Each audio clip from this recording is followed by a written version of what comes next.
What up? What up? What up? Doing it from the Mind Plug page today because apparently Instagram didn't like the fact that I commented on the trannies that were on the Bandman Kivo, some Bandman Kivo post earlier. What up, Suf? What love, brother? So I was looking at my son has shared this post with me. Ty, what Ty? He has shared this post with me of some dude named CJ who I guess was some type of a uh I don't know, online person, whatever. And apparently he found out that his jewelry wasn't worth anything. He had apparently contacted his jeweler after noting that the gold price had gone up, and for whatever reason he wanted to cash in on that, and I guess he figured he paid so much for it. The price has gone up on gold, so he figured he was going to cash in on his investment, which is foolishness. It's foolishness. It's the dumbest fucking thing, but a lot of people apparently think that way, or I won't say think, because that's not thinking. They believe, because that's how bought some shine. That's right. So if he bought some shine and didn't get it appraised because he didn't know shit about appraisal, like he said in the uh, post that my son shared with me, because he's around dumb people who don't know anything, and so he go time. So oh shit, he he just the guy told him, well, it doesn't work like that. You really are at a deficit, because your jewelry's really not worth that. It's not worth anything. It's not worth the 100,000 I charged you for it. It's worth like 7,000 or something to that effect, right? And hey Tom, I'm trying to bring you on, but it's not responding. So he said that he, found out that his jewelry was 10 karat gold. He said he never checked to see what the purity of the gold was, because again, he was around ignorant, dumb people who didn't know how to do anything but give their money away to other people so that they can feel better about themselves, which is what drives most of the consumerism in this society, period. And that's not a good thing for anybody in general, but it's a terrible thing for people who are at the lowest economical rung on the social ladder, right? And so there was a comment from this Bandman Kivo weirdo, the guy who didn't he do? He got like a tummy tuck, he got a BBL or something like that, right? And it's something about his height. Did something about his height too, like real new age nincompoop, right?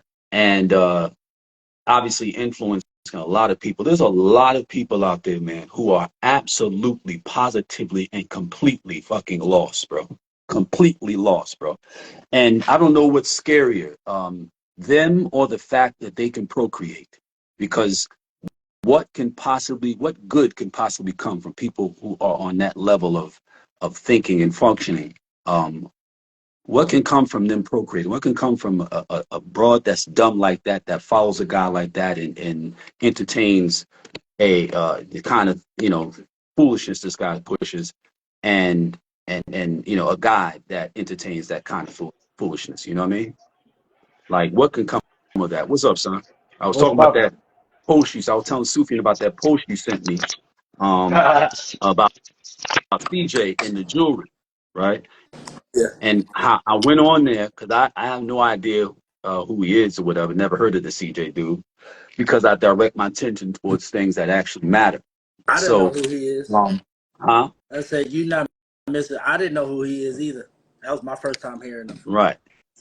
So apparently he made comments about he hadn't been posting because he didn't need to post because he was getting his income from some other means. I can't remember what he said. But so that gave me the impression this is somebody who's like an online person, whatever, and he uh, makes money off social media some kind of way.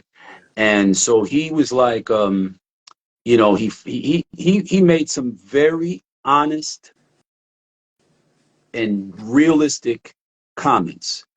Some things, the kind of things that I'm pretty sure, without having looked at any of his content, I'm pretty sure that he doesn't normally talk this way.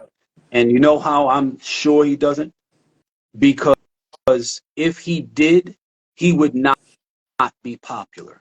If he spoke honestly and truthfully, like he was doing, like he was saying, like, you know, I got charged um, 1,000 times more the value of, or like 500 times more the value. He didn't say that, but the numbers that he gave are equivalent to like being charged 500 times more, 400 times more the value, If, the actual value, if it's right? worth So 7,000 and you paid 100,000, boy, he put the whole thing in you. yeah, really though, Just to smiled. the ball. Hey, buddy, you took pictures with him and Yeah. everything, and got a bunch of other niggas up here to come buy the same jewelry that you bought.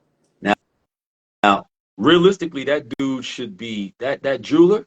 For one, he should be sued. He should be sued. He should also, uh, be dealt with. Yeah. Absolutely, he should absolutely be dealt with, and not near another nigga should be spending a fucking dime with that cocksucker. CJ should absolutely let people know who this motherfucker is, and he's just one of thousands of these, foreigners, these people, from, largely Middle East, largely, usually Israeli background, usually, Arab background, that's who's in that business. I've been dealing with that shit since the 80s. You know what I mean? But one, just like with the clothes in the recent conversation we had, we paid for quality. Before we went and spent a dime on anything, we had insight and understanding on what you pay for and why you pay what you pay for it. You know what I mean? I never had a 10 carat nothing, period. If it was no less ever than 14, and generally between 18 and 24. People had to get harder than 24 at the point that they wanted to start putting those shiny rocks inside of it, because you 24 karat gold is too soft to really reliably set diamonds into, you know um so that's when 18 got more popular. But this guy admitted that he had been duped. He admitted that he had been dicked. He had been taken advantage of, that he volunteered for it, that he did it happily because he did not notice what he was doing. You know how I always say that self-esteem and low self-esteem is the main driver for the behavior we see. That you get a guy like Bandman Kivo, who thousands and thousands of people follow and like his comments, like the comment he made on that particular post, Yeah. that CJ, that you shared with me about CJ. And, he's because CJ made comments about, he doesn't need jewelry, blah, this, that, and the other, whatever. And of course he doesn't need jewelry. Nobody needs jewelry. Nobody needs jewelry. You understand? It's a want, you know? And so Bandman Kivo, the boy with the BBL, he put a comment on that post, and he said, you know, he laughed at him and he said, he just trying to make excuses because he broke. Next he'll be saying, I don't need a house to live in, because because he'd be living in a shelter, talking about he'll need a house to live in. And ha ha ha. He's a stone cold sucker. Oh, yeah. This Bandman Keeble, stone cold sucker, and super sus. Because I go to, based on that comment, I click on his, and I've heard about him peripherally around the time that he had gotten his BBL. I heard, obviously he had been trending, so he found his way on my explore page, or somebody, you might have shared it with me or something like that. But other than that, he's completely obscure to me. I have no idea who this nigga is at all. At all. and I intend to delete him from my consciousness right after I'm finished saying what I'm saying, because he's an inconsequential, no good, nothing. You dig? And the people who follow him and the people who like his comments and who encourage and subscribe to him, uh, they ain't worth the shit I scrape off my shoe either. You know what I mean? Yeah. He said, Supian said, dude got some bad bitch surgery. Please tell me he did not. Yes, he did. Yeah, Yes, he he got did. a BBL. He got the abs, and he went and got the legs done. He went and got inches to his legs. Now, bro, you know how insane you have to be to do something like that? To add inches to your legs? You know that they saw your legs, they saw your bones, and then they add some sort of prosthetic in between. So they cut your leg, you know, above your ankle, right? So with mid shin, and then they put a prosthetic of some sort inside, fill up the gap, and then they graft your skin back to cover this, you know, because obviously your skin isn't is if you just added 3-4 inches to your height, that's 3-4 inches of skin that you did not have, Yeah. right? And which is insanity, but that's low self-esteem driven behavior, you know. um Thousands of people liked his comment uh, about basically teasing the boy CJ, the young man CJ. So I clicked on that comment. I go to his page, and the first thing up there is Phuket, Thailand, and he's doing some kind of promo in Phuket, Thailand. And bro, He out there with the lady boys. the whole video was full of trannies, bro. Yo, yo, yo, bro, like I know that a lot of our young people are brain dead, bro. I know they brain dead. I know that. I get that. But are they that brain dead, bro? I mean, yeah, in the sense that if he has all the other aesthetics that in America they watch him move around and he have all the chicks around him. And they know he messed with a bunch of girls from YouTube. They seen his wife when he was married. So they like, we know he around chicks. So they wouldn't think he got to Thailand and Black because Beauty of the price 183. of surgery out there is different, that they have such a huge ladyboy population, but they don't even refer to themselves as anything. They refer to themselves as ladyboys. Like they like, I'm not a woman, I'm a ladyboy, and they'll let you know that. And you know, people go over there and they get their rocks off with the ladyboys, but they, you know, they have soft features already. If even if they were men, they have soft features over there. So it's like when they get that surgery, hey man, I don't imagine that dude, Bandman Kibo, does not know that those are men with fake asses and fake titties and lip fillers. They look bizarre, brother. They look bizarre. I mean, it's it's him hoping that you don't know that these are all that. I bet. I bet that's what it is. I bet that's what it is. You know, I knew about them when your Uncle Trevor went on That that excursion. year long around the Excursion. world thing he did back in '90s, Yeah. right?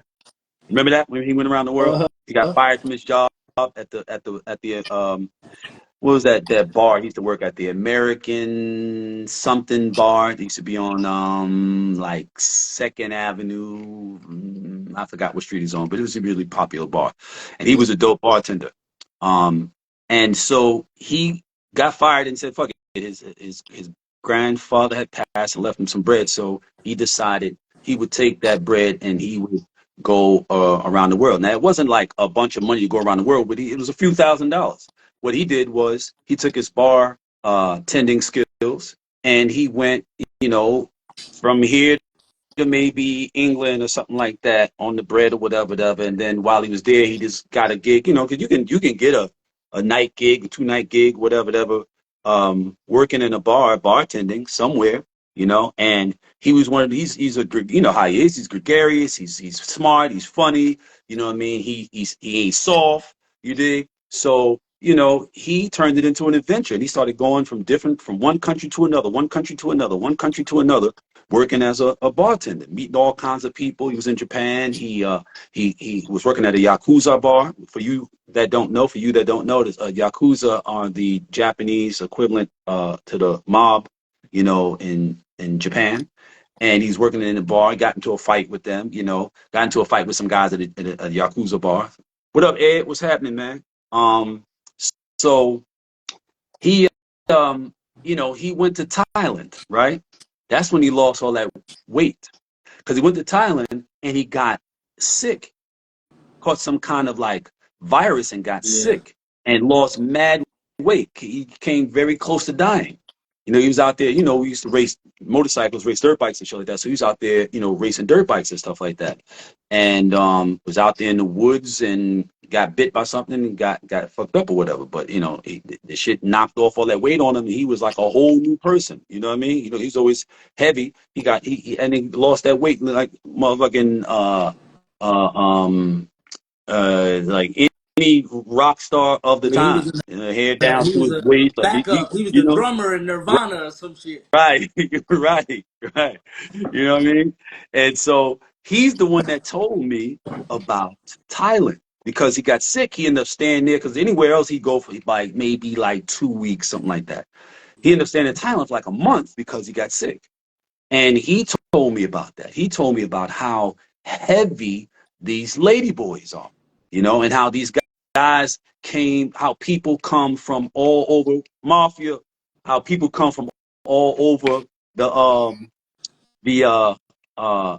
world, white men come over there to have sex and sleep with these little boys, these little Thailand Asian boys, you know, and so I knew about it from back then, from back in the 90s, from like he did it like 90, I don't know, something like that, 92, 93, so I knew that it was a thing, bro. It's like a thing in Thailand, bro. It's Yeah, like a main attraction. Like yeah, people go there yeah, for that. yes. And they all they show you is that they were riding the elephants, and then all of a sudden they walking down the street, and the women is reaching out for them and stuff, and it's like, bro, those are not women, those are lady boys. Sufian said the House of Sufian, for all y'all that don't know, is a company. It's a brother with a company that makes these natural soaps. Awesome. Makes these like oils. With this, and we got the spray bottles, the oils, whatever. Fire, fire. I'm telling you, fire, for real, for real. Check out the House of Sufyan. That's TheHouseOfSufyan.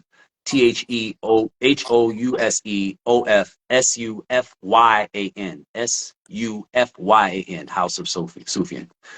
So he was saying that here he hear that in Brazil is bad with that also. Yeah, no doubt, no doubt, no doubt. Definitely a bunch of trannies in what you call it, in Brazil. Vlad had at some point before the Vlad TV thing, when me and Vlad were really tight, whatever. Vlad left the country and moved out there. That's what's up. What you laughing at? When Vlad moved out there, Oh, when Vlad. Oh, you remember? yeah, Remember Vlad moved out to Brazil? yeah, And he's like, I'm staying here. I'm gonna live here. I said, oh, okay. I think it was about maybe, I don't even think he lasted 6 months. He's like, nah, man, if I stay here, I'm gonna die. I'm gonna die if I stay here. But he was going all up in the favelas and all kind of shit. You know what I'm saying? DJing. That's when he was DJ Vlad the Butcher. And so it was a real thing when I was watching this guy Bandman Kibo when that post with all these, like I watched it like 2 or 3 times. I'm like, yeah, those are definitely only, lady boys. Like, he got them everywhere. He just fashioning them like, yeah. I'm like, Hey, walking up with them. what type of You see shit the is angle they this? used to show his extra long legs? He was, I was Yo, like, yo, this dude crazy. bro, I'm gonna tell you right now. You mark my words, man. I'm predicting a lot of things. I've already predicted that there's going to be a mass increase in unaliving, self-unaliving, right? In our community, and although it's not important enough for any news organization to address or uh, uh, uh, report on the increase in our community collective, you know, having those kinds of incidents with people unaliving themselves has been growing exponentially since 96, 97 or so. All right. While I was doing Don Diva, I got into that after I met a lady from DC. She contacted me. Her son had killed himself. It's a sister, and she got heavy into that dynamic and interacting with other women who sons had also or children had also killed themselves. Um, Supian said this is why we will never get visited by UFOs because they'll be like, it ain't worth it. Like, what they got going on down there? My God, it's not worth it. Leave them alone. A lot of what people think is UFOs, or what people think are in UFOs, like the beings in the UFOs, are actually people or beings from dimensions that exist up against our plane. But that's a whole other thing. There's a whole lot of things that I could share with this whatever, but I wouldn't bother. I wouldn't even bother. Y'all. What up, 809 JR? Peace. Too many of y'all are barely literate. Too many of y'all barely have a command of language, so there's no point in burdening your little brains with that type of shit. But it's inconsequential. You'll live, you know, um, you'll die, and you'll be in the dark the entire time, the majority of you, you know. And if what I just said offended you, it's because you're the hit dog. You are the one I'm talking about. You know what I mean? If what I just said didn't offend you, it's because you know exactly what I'm talking about, and you're not one of those people. But in any case, this guy in this video was just like, he was like in hog heaven, bro. He just knew he had hit the lick. And he is, like I said, getting a bunch of follows, a bunch of, attention, a bunch of validation, which tells you that there are a bunch of people who subscribe to his ideas, who think that his presentation and his direction and what he's doing and what he's saying, they think it's right. They think it's good. They think it makes sense. You know what I mean? And that is an indication to me that there's a lot of people in our collective that are in what we call a disparate condition. Uh, they aren't right. They aren't well. And ultimately, subscribing to the kind of ideas, like, I wouldn't be surprised at all if this guy were to knock himself off. I wouldn't be surprised at all. At all. I swear, I wouldn't be surprised at all. It's, And it's crazy how influential they are in the sense that, they was taking polls and you ask high school and middle school kids, what do they want to be? And it's like, I want to be an influencer. Like I want to, I want to make money and just post content and just do stuff online because they watch these people have this idea of this life where they don't do nothing but just post stuff online and they just make all these large sums of money and it's no effort. and, and that's what it is. They're looking for a shortcut. They're looking for an easy way. That's why there's going to be so much of an increase in self-unaliving, because what they're looking for does not exist. By the time many of them realize that they have endeavored into a fruitless,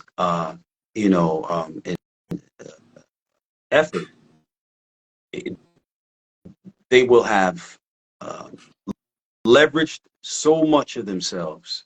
They will have um, sacrificed so much of what little self-respect that they had, and image that they had, that they won't be able to live in the aftermath of it. Like, think of Diddy. He's an extreme case of the kind of thing I'm talking about.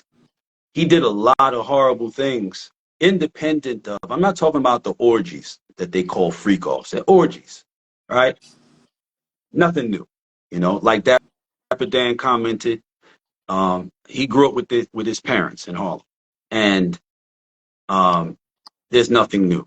So if you understand what he's saying like his parents were doing that back in the days, and Was it they didn't make it up. his driver? His dad was Frank Lucas driver. Um, Now I've heard somebody say that, and I'm trying to think. Uh, I mean, Frank told me that. He told me a lot of things. Frank was a liar. For one, Frank was a fucking liar. Okay,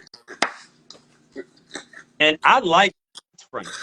I liked Frank, but he was a liar. He was a liar. That movie was a result of a bunch of lies he told in a New Yorker magazine interview that he did. That article is what the movie was based on. The movie was not based on his actual reality. It was based upon the narrative that he crafted in that article, which that what he crafted was a hodgepodge of different people's stories. Frank Matthews' story, Ike Atkinson, his Connect story, whom he was married to Ike's cousin at a point. Um, so Frank was a liar. And I like Frank did know him. Frank knew Melvin. He knew him. I know that not just because Frank told me. I knew it because of other OGs that have since passed, like Earl Fodrell, um, Claudie Helton. Claudie Helton is the guy who brought Melvin, Diddy's dad, into the drug game, right?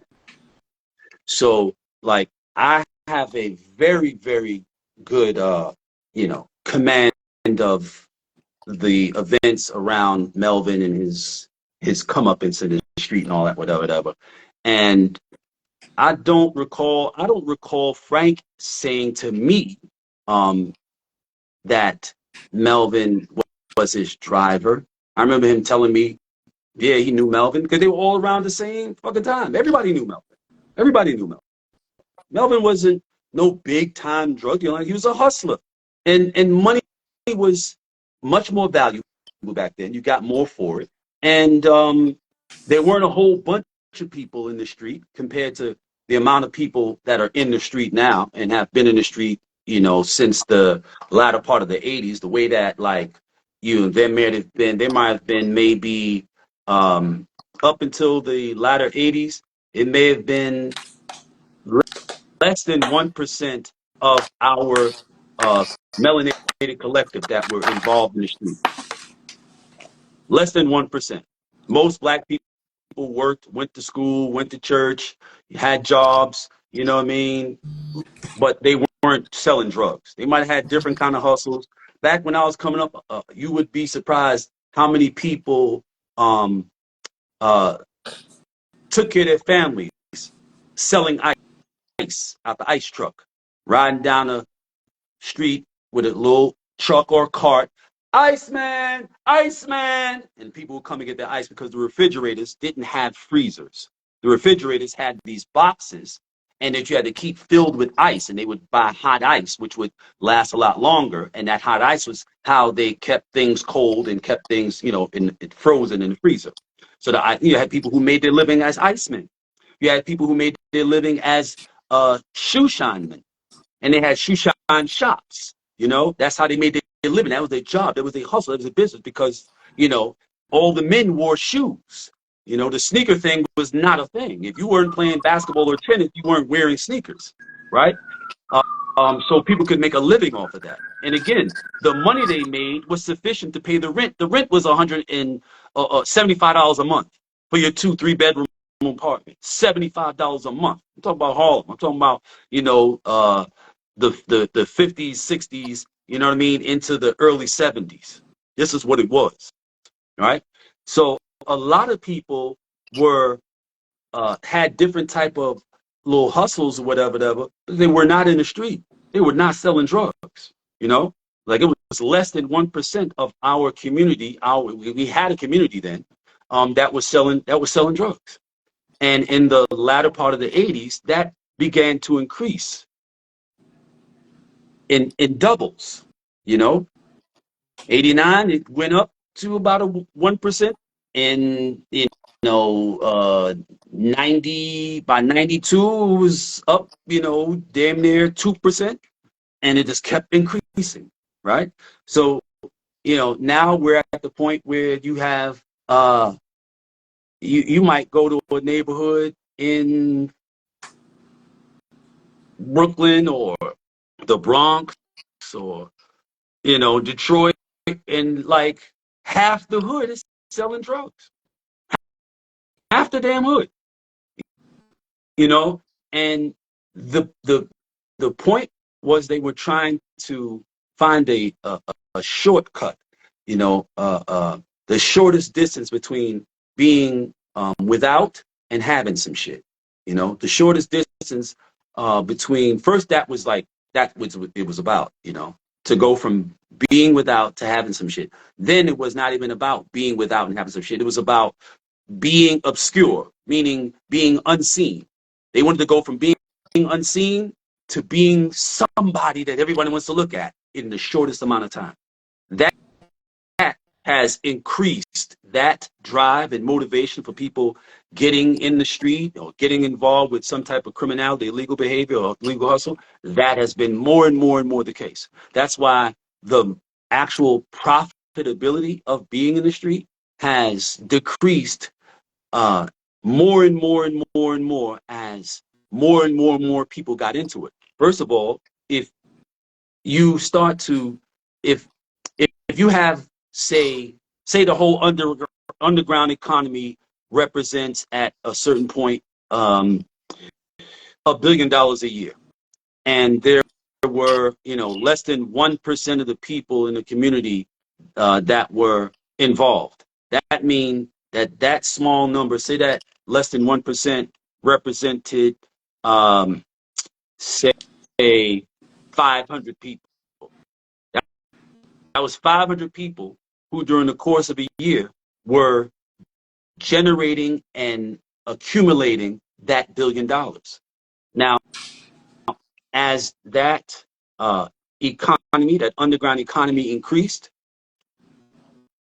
the amount of people getting involved, the percentage of people of our community getting involved increased, right?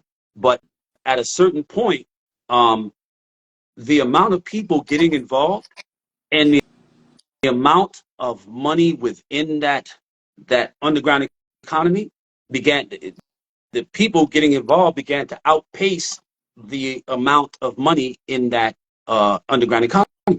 So at a certain point in the not too distant past, there were more people on that underground economy, we'll call it the pie. There were more people pulling from that pie than there was pie.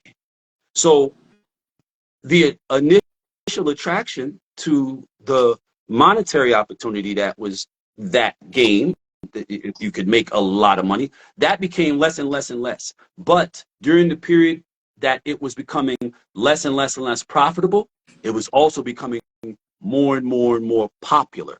So the people who were driven by wanting to become unobscured and become somebody people talked about, those types of people will be more drawn to that underground economy.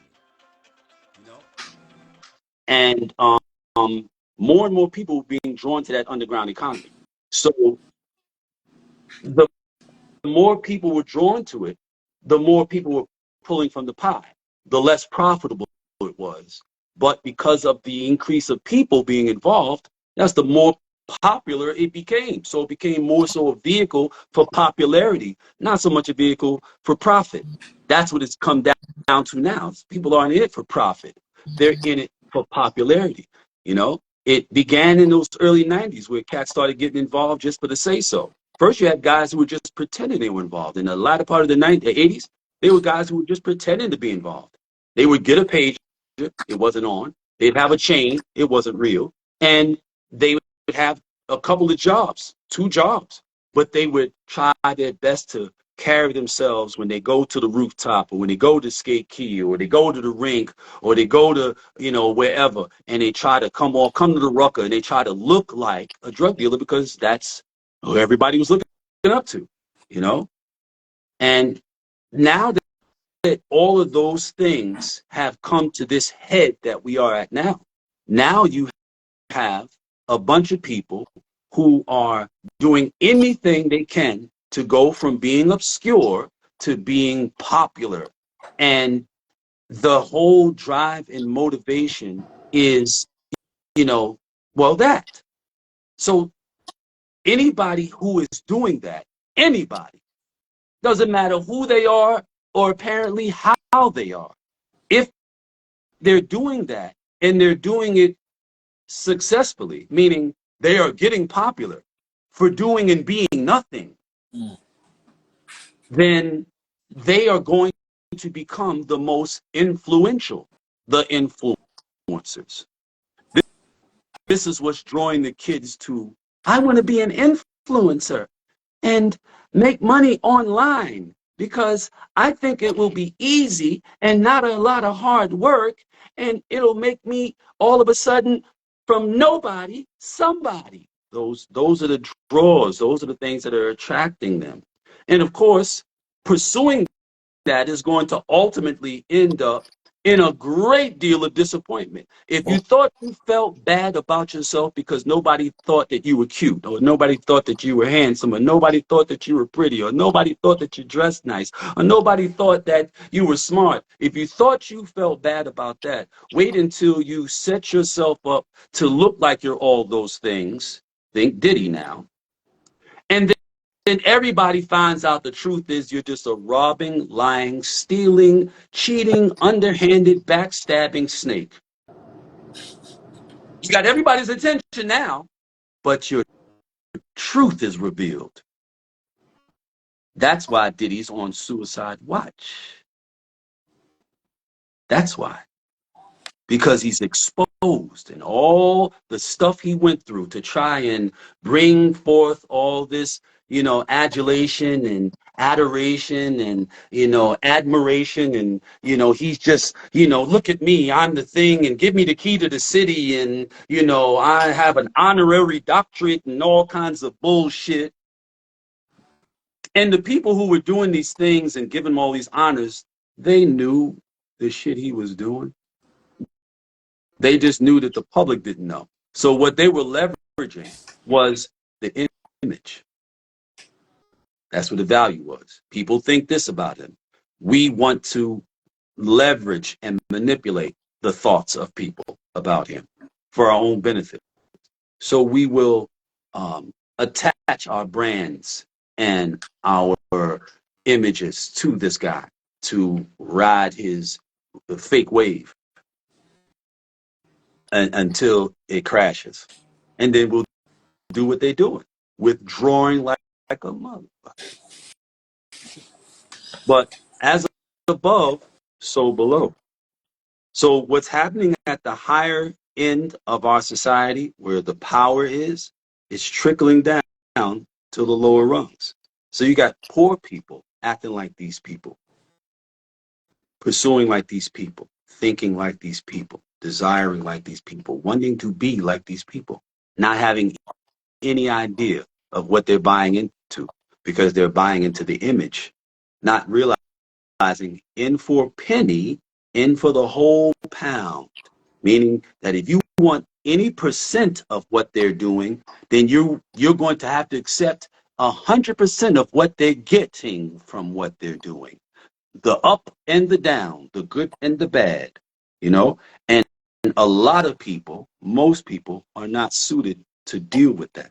They're not suited to deal with those repercussions. So, what will happen?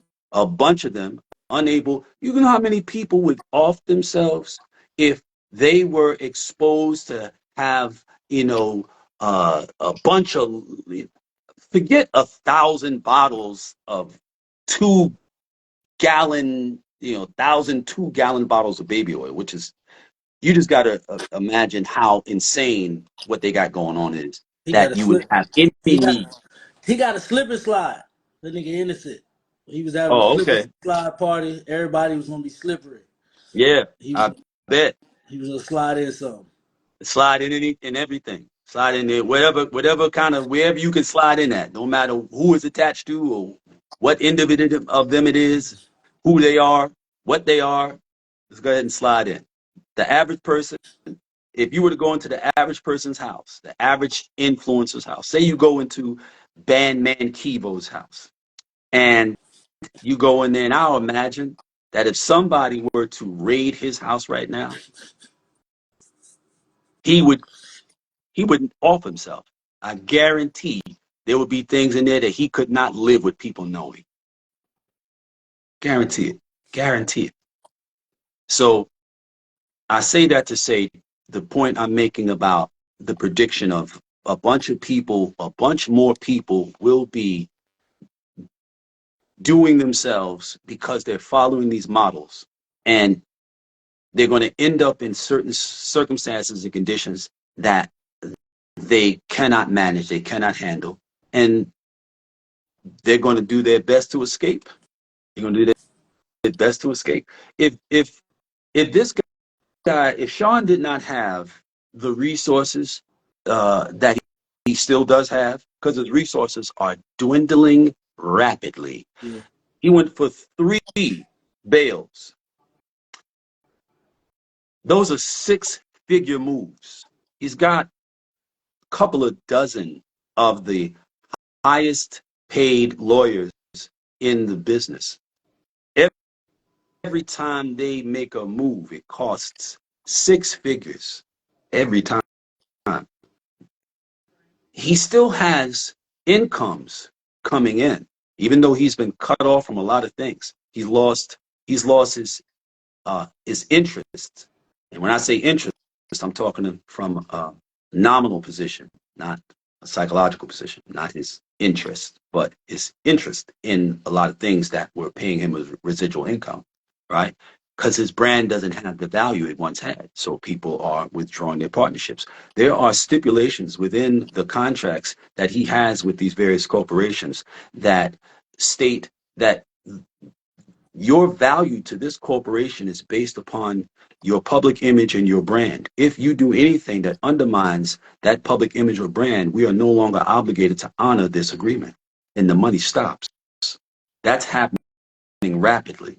The only thing that he still would be able to rely on are, to the degree that it'll continue to play, his music royalties, the royalties he stole from everybody. I mean, he gave back a bunch of people their their uh, their royalties, They're right? Their masters. masters, But I mean, you squoze all the juice out of them. So you know, anyway. But it's like the means that he has had in order to be able to handle the kind of expenditures that he's now dealing with, they are dwindling as the resources themselves that he's already acquired have dwindled. He give you back all your masters, but the brand of the company is in the mud, so you can't do nothing because who wants to give life to music attached to him? So it's a hard sell because even if you do licensing of a movie, what movie is gonna be like, yeah, let's take that bad boy song with like they just not he gave you something that basically is worthless without him being in a good place. Right. Well, I mean, this him giving the uh, him giving back their masters.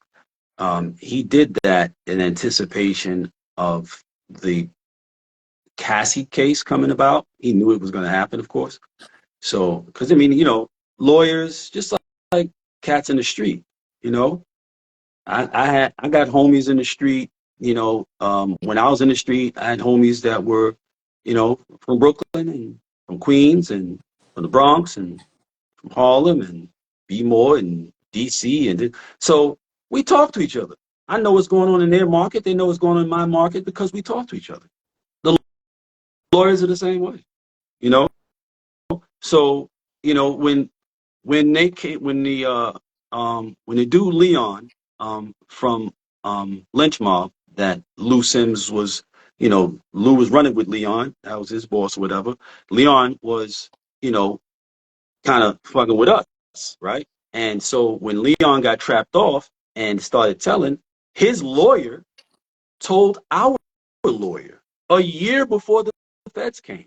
We've been there. Now, you ain't supposed to do that, but they're human beings.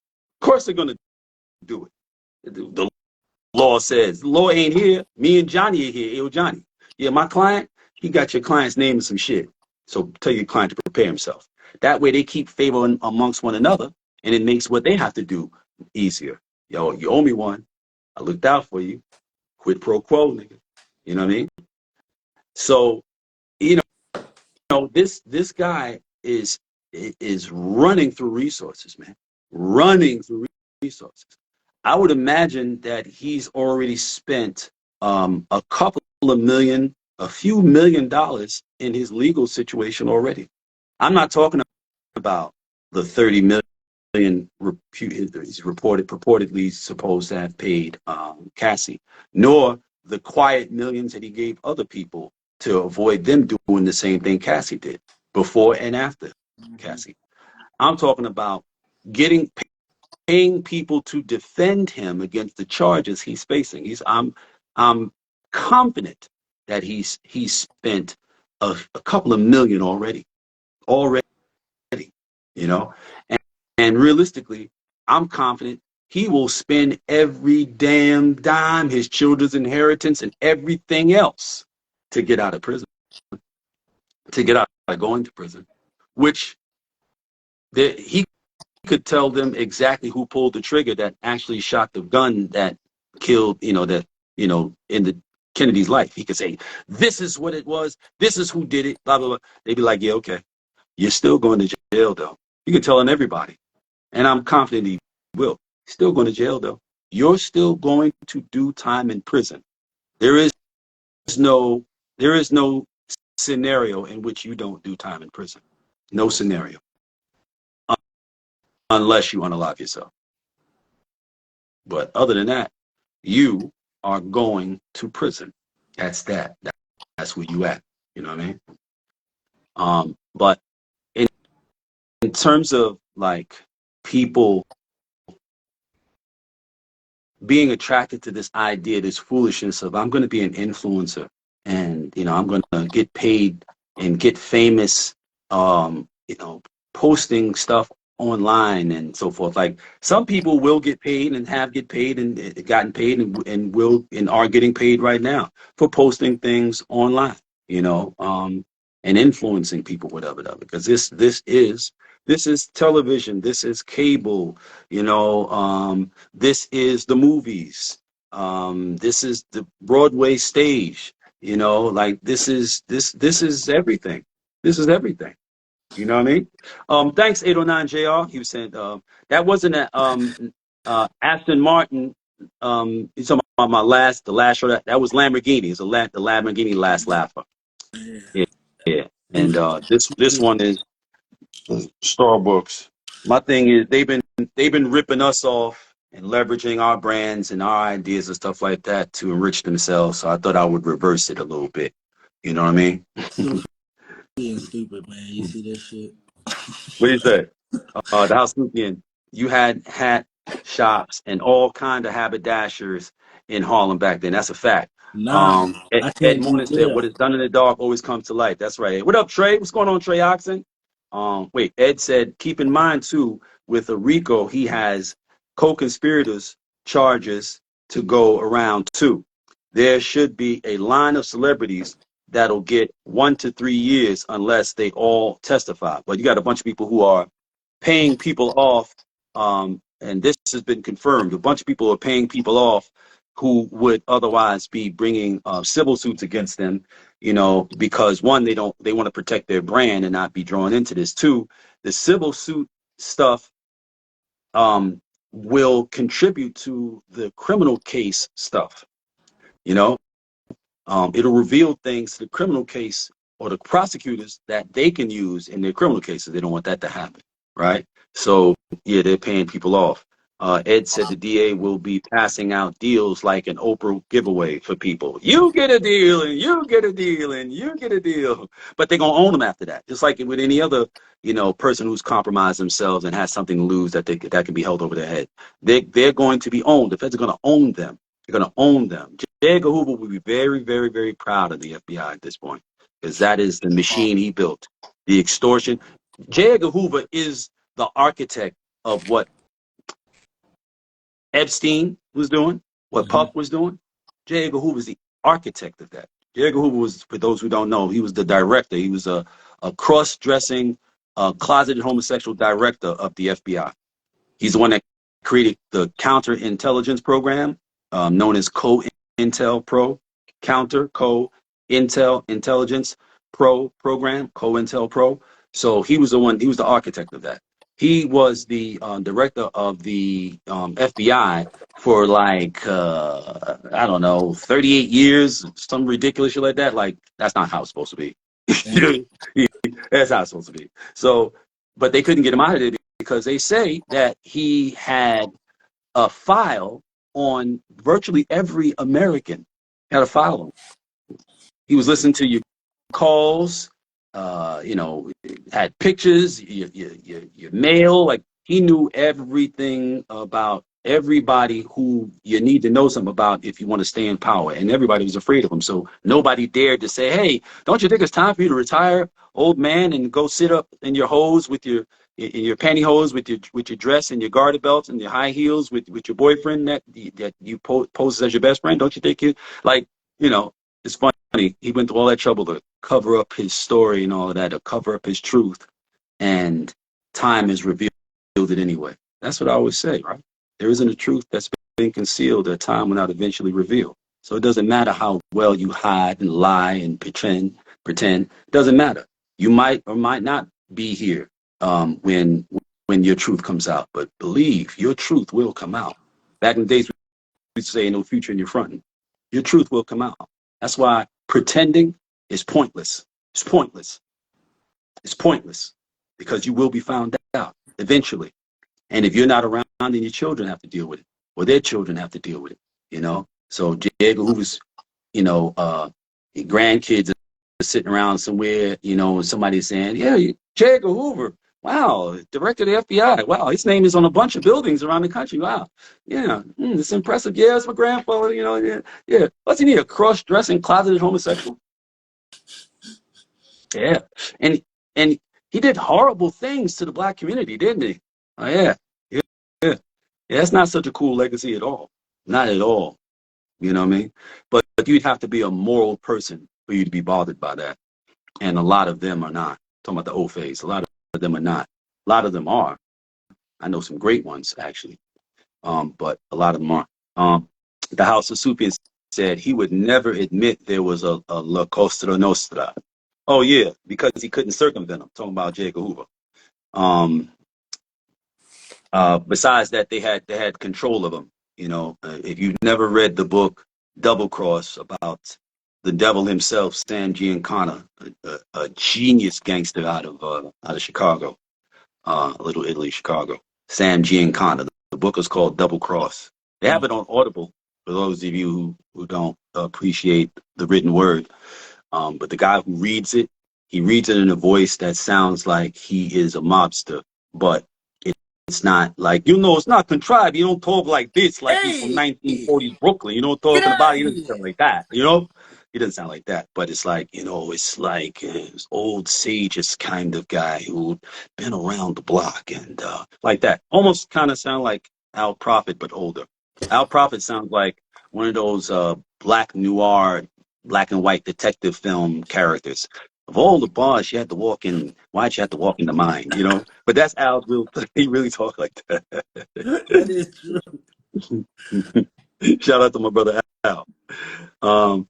Trey Oxen said allegedly the Italians had photos of Hoover cross-dressing, and to my knowledge, was never confirmed. Most likely, they were very good at counterintelligence, very, very good, and they dealt with the CIA. You know, they were close. They were very close with the CIA. I mean, the CIA and them essentially, the you know, two sides of the same coin. Realistically, it's not a secret. You know what I mean? It's not a secret.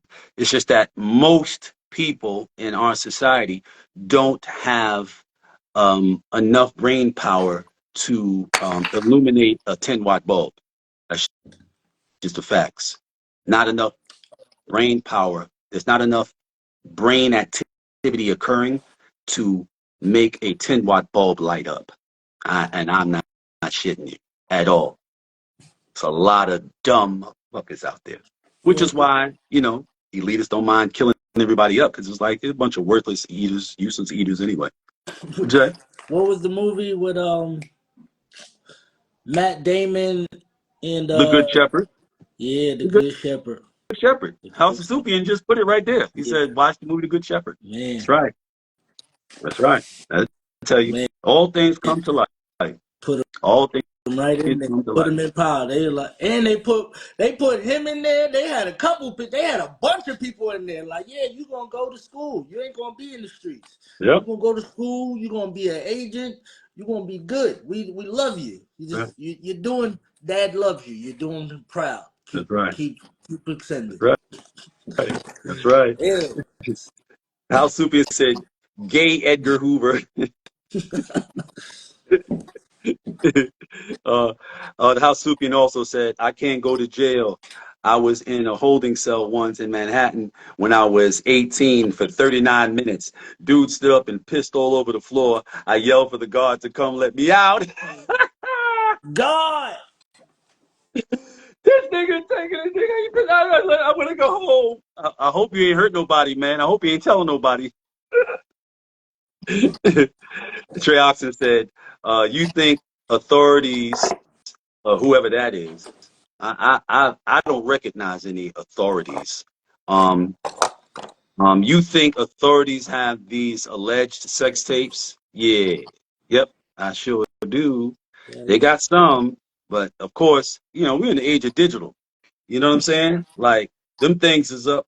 All that stuff that dude got is up in the cloud. And you got to also know this: he ain't the only one. Like, he to collect people's phones before they go like on the boats and stuff like that, whatever, whatever. But like, motherfuckers had spy cameras and all that type of shit, whatever. People been secretly recording the things that go on at these events, at these parties. On they've been doing that. There's a bunch of people with videos. They just haven't shown them to the public, but they show them in their little circles or whatever. It's a bunch of them, man. So y'all are late to a lot of shit that, you know, was never meant to be your business anyway. You know what I'm saying? But yeah, yeah, they got them. They got plenty of video. They They got plenty got of video. They got plenty of video.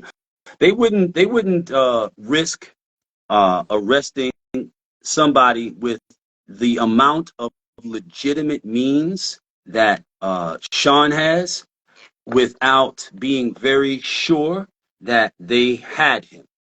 In the particular, they the raided Southern all District, his houses. huh? You don't raid that many houses if you don't. Simultaneously. Boy, you don't raid that many houses simultaneously and not find nothing. That's right. That's right. That's right. That's a fact. Something left. Um, Something was left to the Some at some point somebody left something somewhere in some of them houses, right. and you going down. Not to mention, uh, everybody ain't gonna hold water. In fact, most people ain't. No, They're gonna tell. Motherfucker gonna tell. So what they didn't find, they definitely told. We down to 59 minutes and 45 seconds, so for the last 15 seconds. So I just want to say, man, I appreciate everybody for tapping into We Poppin' Son. I would like you all to go and follow the We Poppin' Son page, and remember to think critically so you can live wonderfully. Son, I love you. Peace. Love you too. We out. All right. Oh, it didn't cut us off, but an hour is enough. Yeah. You know what I mean? Fuck these motherfuckers. Yeah. Peace.